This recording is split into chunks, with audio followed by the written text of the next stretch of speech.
Hello. Yeah. Just speaking to the microphone right here. Yeah. Okay. Um. Well, my name is and I'm here today to I guess to tell the story. Yeah. Okay.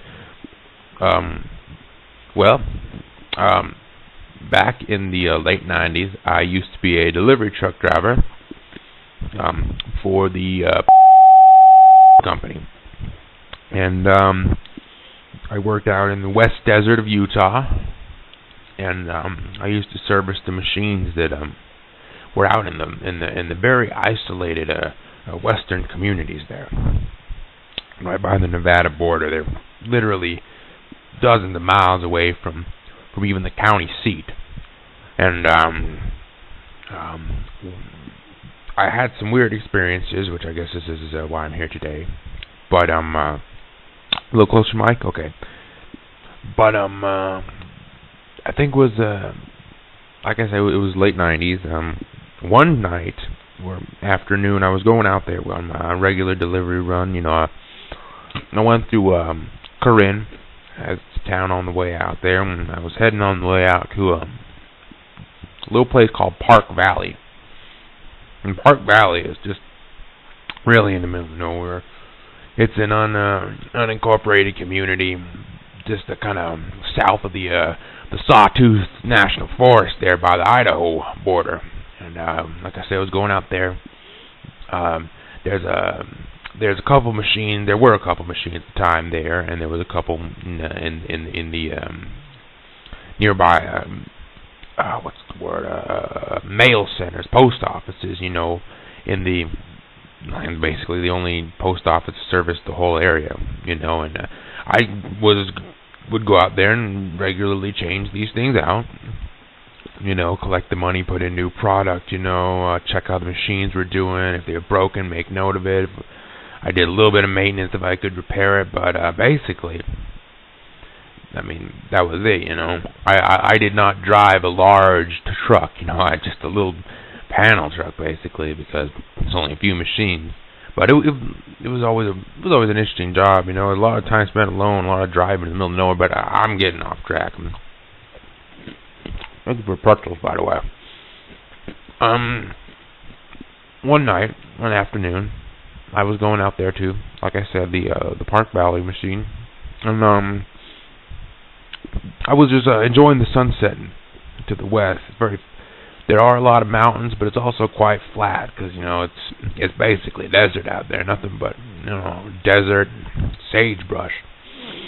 I'm coming into town, and it's always kind of weird when you get out to change out these machines because sometimes you'll get, in the last trip, maybe $2. You know, back then it was just a couple of bottles, literally, and it's always weird.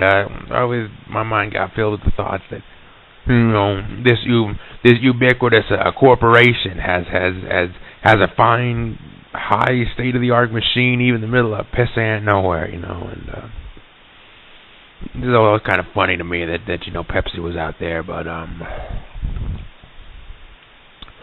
I was changing out the machine, and I open up the door, and I notice about half the stock's gone, which is, a busy month.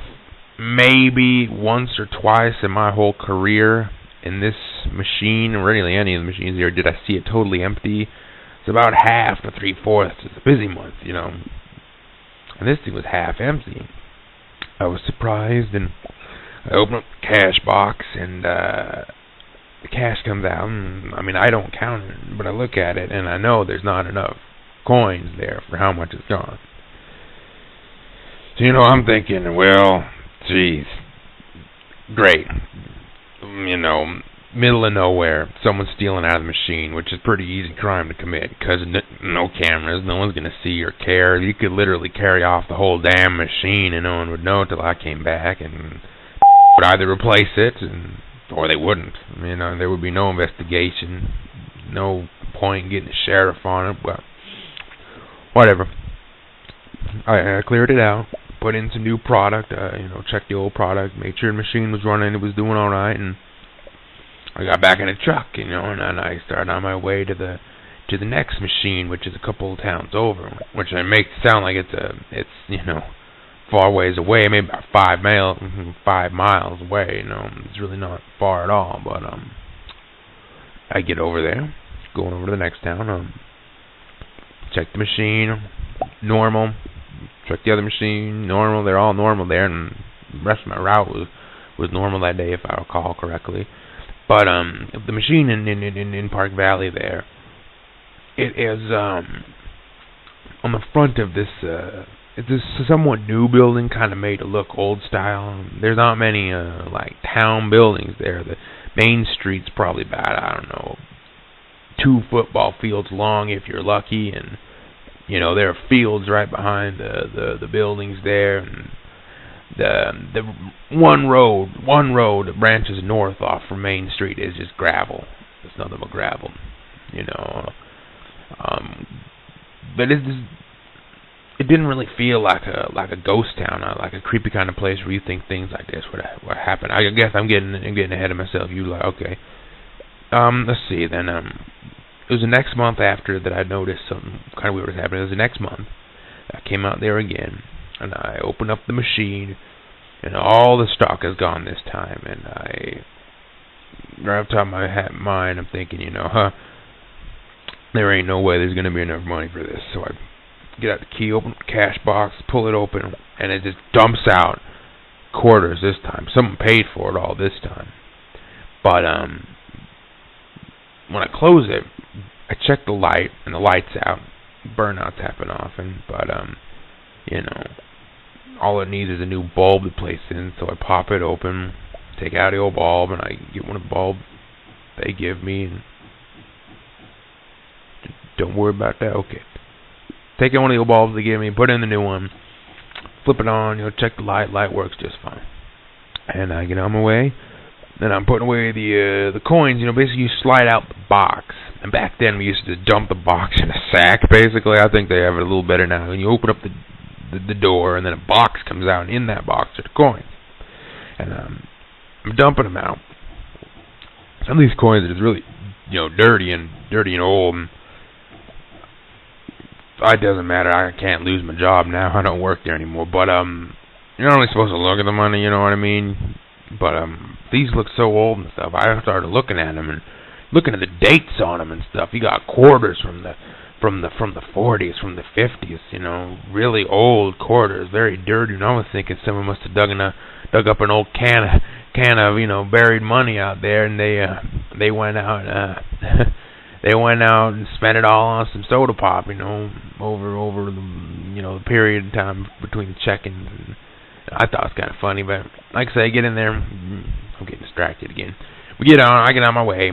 Check the other machines, the other towns. Normal amount's gone, whatever. Next time I come back, though, I come back and the machine is dead. The power hasn't been running in it for some time. Now, every time I used to stop in Park Valley, I never used to see anyone. And I did get there between, about 5 o'clock, 6 o'clock, because it was way out there, And I did service some of the smaller towns. I did do a little chunk of them, which actually had a few machines in them. And I never saw anybody when I was getting out to Park Valley. And I get out there this time, and like I say, the machine was dead. And I open up the machine, and only a little bit of stock's gone. But the machine is completely broken. I look at the cord. The cord is fine, it's plugged in. And I pull the machine off the back of the wall there, and it looks like there's been some kind of fire in the workings, And I'm like, just don't worry about that noise. Okay. I trust you guys here, I'm in a government building, but well, sometimes it's just kind of weary to hear those knocking noises. But let's see. I pull the thing back. The motor burned out. There was a fire or something, and it was just destroyed. And like I say, barely any of the stock had been touched. And I go to open up the cash box anyway, and I open it, and there's full of quarters. It's heavy as a motherfucker. And I look at this thing. It's just full of quarters, and they're all the dirty old quarters again. And I think it's kind of weird. Nothing's been purchased someone must have been pumping the quarters in there, hoping it would jump start it. Maybe they overloaded the engine, I thought at the time, or the motor in that thing, I didn't know. Well, once the coins go in, they're property of the company. They really are, so I take the coins.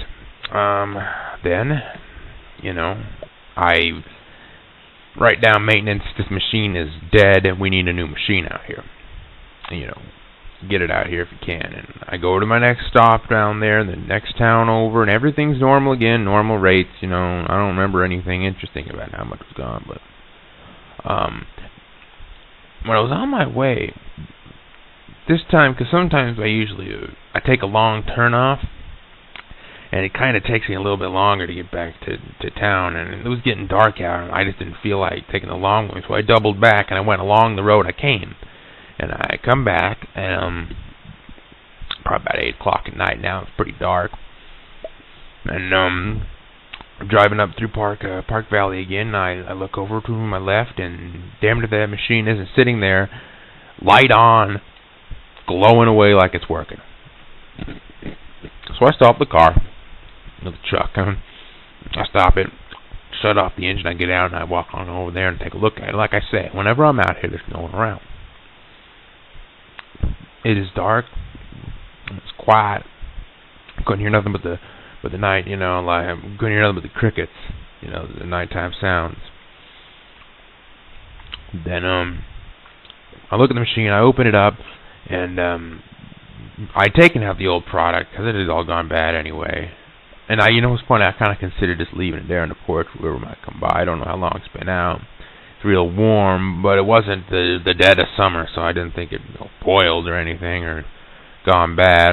I don't know. It's kind of always felt bad when you had to chuck out so many sodas. But I get in there, I open it, and the son of a bitch is completely restocked. Completely restocked. Everything's crystal ice cold. Crystal clear, ice cold. Whatever you want to say. I close the door, lock it up, and I pull this thing back off from the wall, the porch, and I look behind it, and there's no burn marks, no anything. And I think this is a little weird, And like I say, it's always kind of got me. I guess the word dichotomy of such a machine, of such a ubiquitous, such a well-known brand in the middle of nowhere, for maybe 4 or 5 people that use this machine, And I was kind of getting that weird vibe about it, thinking, what the hell is up with this? It was at that time I hear a commotion over by my truck, and I hear the panel door on the back of that thing sliding open, and in the back at the time I was driving, we used to secure the money in bags, basically, and they were sort of secured in a little area in the truck. It wasn't really a vault, per se. It did take a key to open it, but I hear something going on, and I immediately am like, oh, great, I'm getting robbed. And I kind of forget about the whole machine and the weirdness, because now I'm just getting mad, because I don't want to be getting robbed. And I guess, I'm in the West Desert. Like they say on television, everyone out there in the boonies has a gun. It's probably true, but whatever. I come charging over to my rig, I look in the back, and I say, hey, what the hell are you guys doing back here, and whatever, trying to basically get the jump on them, startle them, which I guess was even a worse idea, but it's what I did. But I look in the back of the truck, and it's empty, but the vault door is wide open, and I get in there. Well, first I kind of look around, and I see nothing. It's dark, but it's not that dark, and it's just dead quiet again. Well, I hop in the back of the truck. I go up, and I look in the bags, and all the coins are gone. Well, most of the coins. I look in the bags, and I don't really see those dusty old coins that I found in the machine. There's still coins in there, but mostly what's gone are the I think all that is gone is the coins I've taken out of this machine. And I kind of, you do separate them in each bag, but out here in the middle of nowhere, again, I guess I can say it. I mean, totals out here were added up. We didn't do it by the machine, so I pour them together. I'm looking in the bag though. I don't see any of those dusty old weird coins. And Well, I know they're gone, and I know they were there, and I close up the vault, and I get out, and I look around, nothing out there. The machine is kind of humming away. It's kind of funny. I hop out, and I could hear the hum of the machine, and it started dawning on me again. I go, hold on a second. I'm losing my train of thought here. That machine was damn well broken when I was here last, so I closed the door up. I don't know what happened. I'm feeling quite nervous, because, someone's gotten in the truck. The machine is running, and I feel like I'm like, like it's like it's some kind of, spook alley or something right out of the Halloween season. I'm feeling really uneasy. Just something feels wrong, and I'm just noticing that, they opened the door, and I locked it. I know I locked it. You have to lock it in order to get the latch over. But the locks ain't been jimmied, and the door flew open in just a matter of seconds. And I'm not sure what to do. Now, like I said, this thing was in front of one of the buildings on Main Street. It had been remodeled to look like it was new. But, I always thought it was pretty new. But when I went up there this time, because I wanted to see if they had a phone or if there was someone there, I don't know. I felt uneasy. I felt off. And I knew the sheriff usually has a nighttime patrol that comes around. There's no telling where he is. Maybe I could get a radio, get this guy out there. I don't know, because I don't know. I could at least meet him somewhere. Maybe I don't know what I was thinking, but I went in there. I go pound on this door, and I know it was like between 8 and 9 at night, but I'm pounding on the door. I'm like, hey, someone let me in. I've been robbed, and just dead silence, and the machine's next to me just humming away, and I just feel really, really weird about this. So I turn around, and nothing happens. 30 seconds, no response. I run on back over to my truck, and I get up in the back of the panel truck, or get the cab of the panel truck again. I turn on the engine. I'm like, whatever. I will deal with this when I get back to Brigham, So I turn on the engine and put it in drive, and I start going down the street. And I'll be damned if I didn't look in my left mirror, and behind me, and it's getting darker. It's not that dark, but I see a figure like some person in these worn out old dirty blue overalls just standing right in the middle, of the street, of the road. And I can't see his face, but he's just standing there staring at me, and I hit the brake, and I just got mad. I immediately thought, and he looked like some kid, and I thought he'd rob me. I was pissed, so I throw open the door. The engine's still running.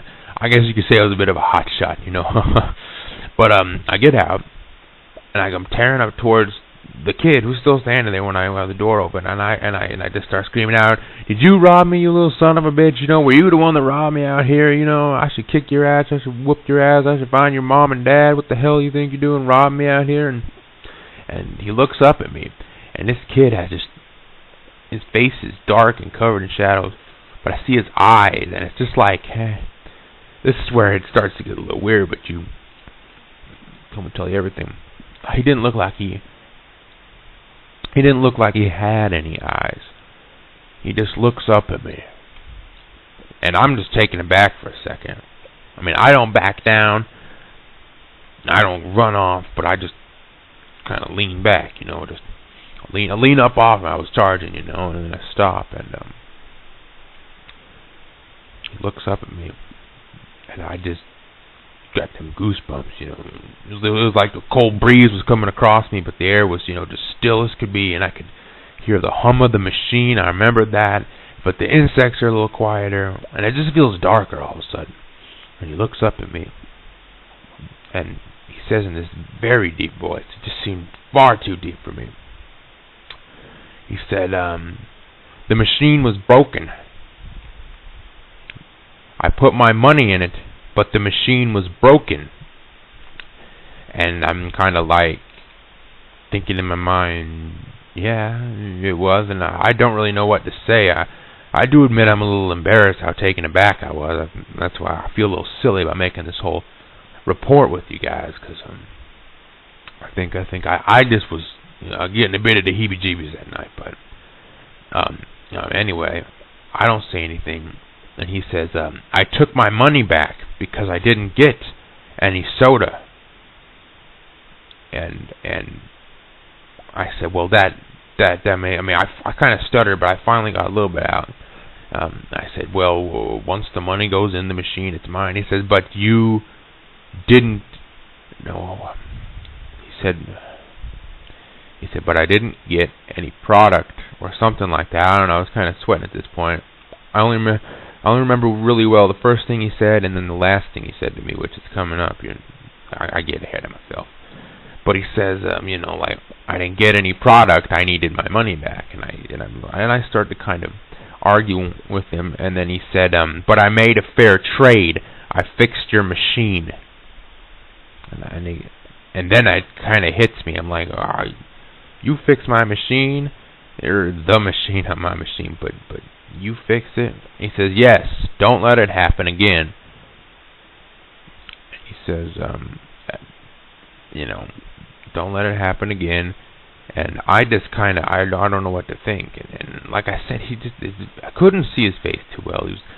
He was about tall as the bottom of my neck, and he was about 2 feet, top of his head went to about the bottom of where my neck was. He was about 2 feet away from me. Remember, he had dirty blue overalls on, and it was hard to see his face, and it just looked like he didn't have any eyes, and he had bald, short hair, and his clothes were dirty.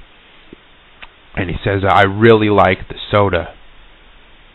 And then he turns and he starts walking off. I'm like, kid, I don't know, I just kind of jumped. All of a sudden, it just hit me. I reach over and I grab my shoulder and I turn around and I go, kid, you give me the money back, man. I mean, thinking, thank you for fixing the machine, whatever. And I flip him around and he looks at me, and in just one brief moment, I just got this chill, and I slip back, I fall onto my butt. And he just kind of towers over me for a second, and he just gave me this look, and then he says, don't let it happen again. And he doesn't say it in a threatening way, but in a firm tone. And this kid starts walking up the road. Like I said, there's one road that went off the main street, that gravel road. He starts walking, and it's by the time he gets on the gravel that I notice it just doesn't sound like there's any footsteps. And he just walks up the road, and I'm sitting in the middle of the road, middle of the highway, and Main Street, and I don't really know how to feel. I just feel a little bit weird and stuff. And I get up, and I get in the cab of the truck, and I head back into town, and it's very quiet. I don't have the radio on. I'm just kind of feeling weird. And of course, I do admit at the time, there's something that said that I felt like I might have seen a specter of some kind, but I don't know. But the next time that I went out to that machine, I go out there, and the machine is unplugged, and it is sitting on the road, and I'm like, I get out, I can't believe it. I open it up, all the soda's gone. I open up the cash box, no cash in it, but someone had crammed a note into the dispenser area there, where the cans come out, and I pull it out and open it up, and it's basically it says, dear company, we don't want your machine anymore. Just please take it from us. Signed, basically, Park Valley Citizens, is one of those sort of things. I don't remember exactly what it says, because as I was reading it, the door to that building there just flew open, and the guy comes out and he said, thank God you're here, take that machine from us. I don't care if you think we're crazy or not, but we don't want that machine around here anymore. We've been seeing some weird stuff, the Cotter boy. The Cotter boy has been coming around, and I'm like, whoa, what's going on? And it's like, that damn machine has been attracting the Cotter boy. I don't know why. Just take it. We just don't want to deal with it anymore. We have nothing against. We just don't want it anymore. And I'm like, well, who's the Cotter boy? And then he kind of stutters, and I go, and I'm like thinking in my head, like, is that the bastard who broke into my truck the last time I was here? Is that him? And he looks at me and he goes, probably, but he goes, Mister, I gotta tell you something, Mister. And like I say, I don't care if you think we're crazy or not, but and he just kind of gets a little bit nervous, and he goes, the Cotter boy that we're talking about here, the town, he's dead, and he's been dead for some years now. and he kind of haunts the town. We see him off and on, but I tell you, this machine has been attracting him lately, and he's been getting a little violent, and we just don't want him around anymore, and we just like to take the machine. And he said it kind of matter-of-factly, and he said, you know, don't think I'm crazy or anything, but he said it quite out loud, you know, like, you know, without hesitation. I mean, I could tell he was pretty worried, you know. And then, you know, I kind of start connecting dots, and I say, what does he look like? And I describe the person I kind of saw, and the guy, I remember he looks at me, he goes, that's him. And he turns around, he walks back in the building, closes the door. I couldn't even get any more conversation out of him. Basically, I asked, you want me to repeat that? Okay, I asked him, well, I described the person I saw on my last trip, and I asked him if that was the Cotter boy, and he said that was him. You want me to repeat that too? And according to this gentleman I spoke to, the Cotter boy was deceased and was haunting the town. Yes. Yes. I put in a request. Pepsi, it took some finagling, but there were no sales, and basically the mayor, I mean, it's an unincorporated community at the time, but basically I managed to get them to remove it based on the grounds that the owner of the building in which it sat no longer wanted it there. Well, I can also describe that too, but I don't know if that's okay. It's okay. Okay. Well, for the record, then, for the record or whatever. But as I was leaving that time, after you know, I spoke with the gentleman. I got in my car and I closed the door and start up, and I start driving off down towards my next stop, and I'm looking in the side windows, and cause out in the countryside, roads have like gullies next to them, you know, trenches basically, sort of thing. You know, the country roads go down in a trench, then it goes back up onto the ground. You've been on a back road highway, you know what I'm talking about. And it looked like to me that I saw that kid, the one I'd seen the night before, or the last night I was there rather, standing in the gutter gully there, just looking at me. And I immediately snap back to the road, and I just kind of take off, and I don't look back. And after that, once it was gone, I, of course, never serviced any more machines there. They never got a new machine from. They never wanted one, and just basically until the time I retired, it was just kind of weird driving through that town. I mean, I was jumpy, and I've so many times talked to myself like, you think you saw a ghost? What kind of craziness is that? But yeah, I don't know what I saw, but I decided I would make this report with you guys in light of what's happened. But I mean, he never seemed that upset. Even when he talked to me, it was quite firm. But I guess that's where the record ends. I don't have anything else to say. I can say that I don't know what happened, but that wasn't. I mean, if you're trying to suggest that what I saw did that, I don't think it was likely. I mean, I know how crazy I sound. We're speaking like I had some damn run-in with something. There really was a specter or something. I don't know what happened out there, man. But I would agree that yes, yeah, I would agree that what I don't know, but the thing I saw sure didn't seem like what you guys described. But I'm glad I was able to help. Yeah, just kind of. Anything else? You just want me to fill out some paperwork? Okay. Yeah, just